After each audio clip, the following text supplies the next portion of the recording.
I feel like you're a straight talker. I am. Except you're not sometimes. Yeah. Tupac already had a girlfriend named Keisha. He proposed to Keisha. Jada Pinkett Smith, also known as the beloved husband of Will Smith, or as she likes to refer to herself, the lady who dated Tupac before he died. She's been going all over the internet lately making some controversial statements. Welcome back to the channel. My name is Neil, really Neil, and today, folks, if you're new here, thanks for clicking on this random YouTuber's video. If you're already a subscriber, hey, how you doing today? You look good?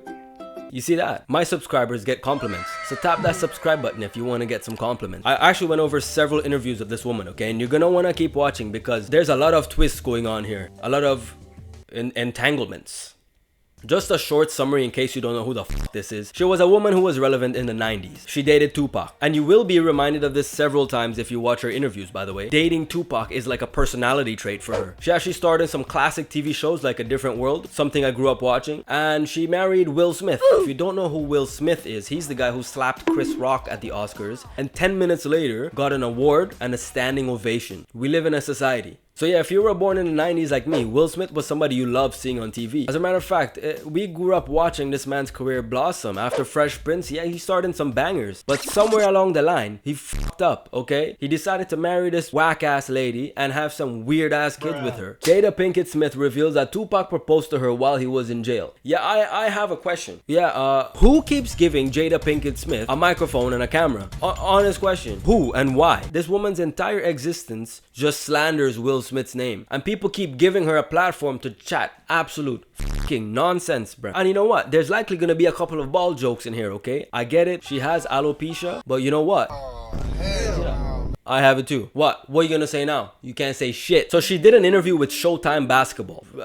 I don't know how that's basketball related, but this clip is going viral right now on Twitter. A lot of people might not know, but he proposed to you while he was in jail. I talk about this in the book when I go to see him in Rikers. Seeing him there, the condition that he was in, and having to leave him there. And I knew at that time that, he needed somebody to do time with him. Folks, right off the bat, it gets spicy here. There's this TikToker, her name is Jess the Prequel Does Miami. And she's not having any of Jada's nonsense. Take a look at what she discovered. Jada is currently on her Pay Attention to Me tour, and she is making all these wild claims, including that Tupac proposed to her while he was at Rikers. Really? The math isn't mathing, so let's take a look. Tupac was convicted of sexual assault charges on February 8th, 1995. From there, he was sent to Rikers Prison, only to be transferred less than a month later to Clinton Correctional Facility. And she specifically said she went to see him. This was not on the phone. The book when I go to see him in Rikers, probably one of the more painful parts. Seeing him there, the condition that he was in, and having to leave him there. Cool. So prior to going into Rikers, Tupac already had a girlfriend named Keisha. He proposed to Keisha, her words, in a September 2011 interview. He proposed to Keisha before he even went into prison. They were already engaged. They got married in April. And in the time that he got sentenced and was taken to prison, Keisha actually moved closer to be by him and be by the prison and saw him on a near daily basis. When he asked me to get married, he was at Rikers. So you're telling me that in the 3 to 4 week window that he was at Rikers, engaged to another woman who had moved closer to the prison and was there almost every day, Tupac proposed to Jada. Jeez. Exposed. We love to see it, folks. You see, Jada had already met Will Smith in 1994 on the set of Fresh Prince of Bel-Air, but Will Smith was married, and so nothing happened between them. But in February of 1995, Will Smith was served divorce papers by his wife. 5 days later, on February 19th, Will called Jada and said, "Are you single?" And she said, "Yep." Will said, "We're together now." Jada said, "Cool." And she immediately flew to LA. So Jada Pinkett Smith has either 1, been lying about her entire life the whole time, and or 2, been disrespecting Will Smith since day 1, like literally since they first started seeing each other. That's low, bro. That, as a human, that's low. By the way, big shout out to Jess for doing her research, because I wouldn't have been able to find that. She did some deep digging, man. Jada is living her own Mandela effect. I mean, look, there is a slight chance this could be true. Tupac wasn't necessarily known to be a faithful guy. Dude was asking everybody to marry him. So for the past week, you may have been seeing Jada Pinkett Smith's face all over the internet. She's been doing all kinds of podcasts and interviews. Why? It looks like she's going on a little press tour because she dropped a memoir. The memoir is called Worthy. Okay. A gripping, at times painfully honest, and ultimately inspirational memoir from global superstar and creator of the Red Table Talk series, Jada Pinkett Smith. Okay, global superstar is a bit generous there, pal. Alright, she's a C-list celebrity at the moment, okay? I mean, in fact, the only reason she's still relevant today is because Will Smith is married to her. Or was married to her. Huh? A little bit of foreshadowing there, eh? Wait a minute. $20?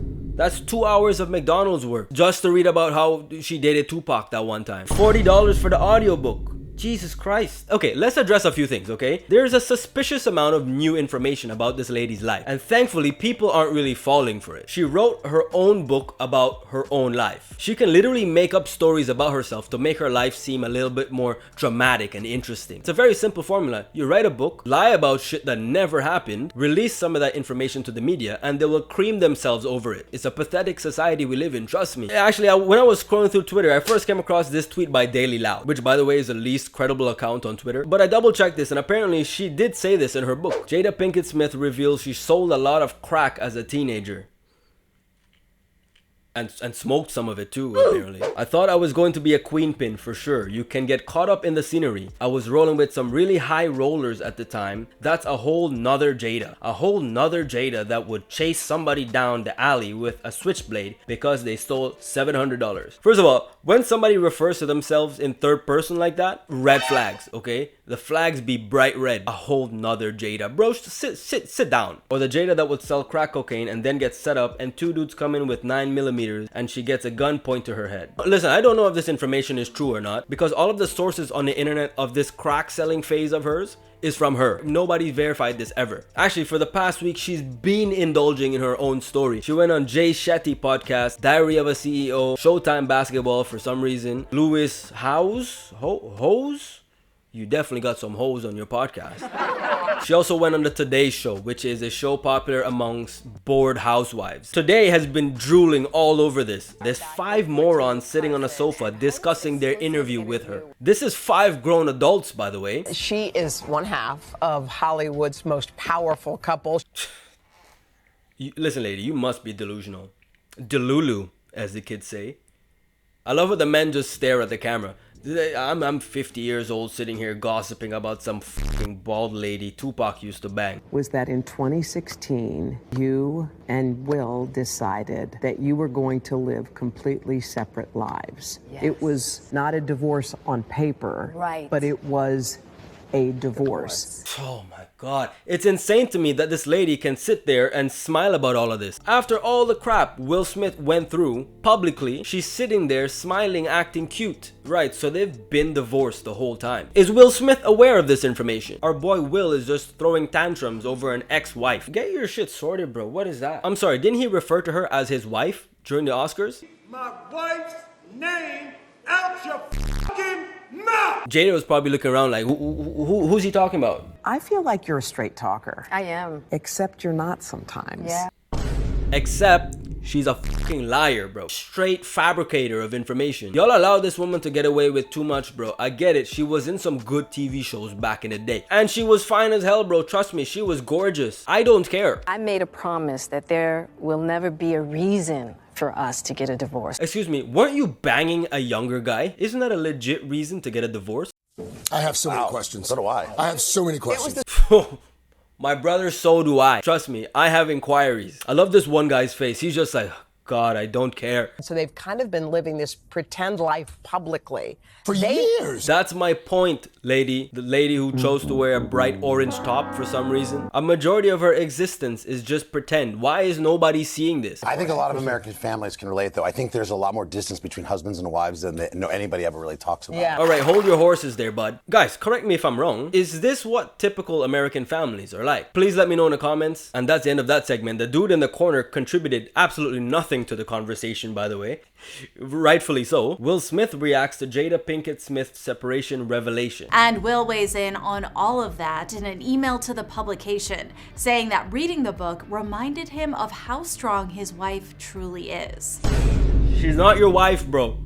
Alright? Do you not get the memo? Did you even read the book or did you read the summary on Amazon? So you're telling me you read about her lies while y'all were still dating and you're just like, wow, she's so brave. Pathetic, dude. So the Diary of a CEO podcast with her is an hour and 40 minutes long. I hate to break it to you. I watched some of it. It's fucking boring. There's so many dramatic pauses here. Like she tries so hard to make it all seem so emotionally intense. But it's just intensely boring.